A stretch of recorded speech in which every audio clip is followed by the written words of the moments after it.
Hayi.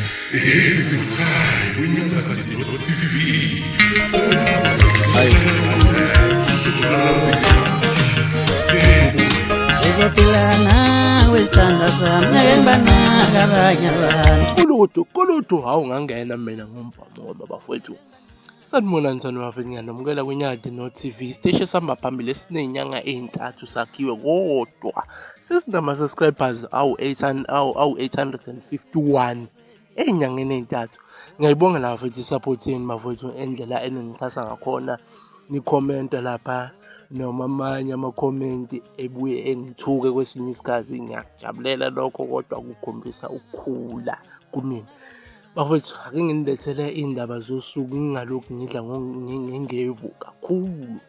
Bafethu isitori sanamhlanje sithi umlandeli kaKhuzani wemfowampungoze usekhace insizwa eyintatheli lapha ku-YouTube bafethu okanye uTikTok.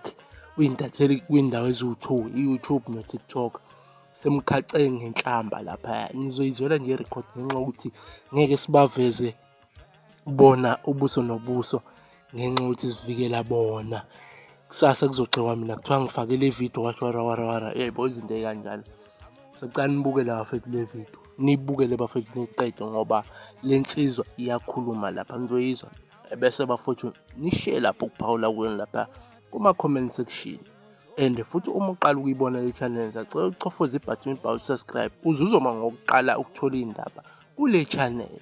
Ngiyayibonga la futhi lalelani ivideo na ivideo engizoyifaka manje. Bafowethu sesikhathele indaba kaKhuzani bafowethu ngizokhulumela bonke abalandeli bamaskandi lento nje bafowethu wena uthi ungakwasifiso ngqanga nafana fuset man fuset awuphume kuKhuzani wena nje wena sikhathele ukuthi fuset ja ngazi ngakubona apha nje ngusakaza ngempama lesityabane lesi awuphume kuKhuzani wena uhlushwe yini wena umculo wena noma uyini fanele makhetha lapha ama-album ahamba phambili.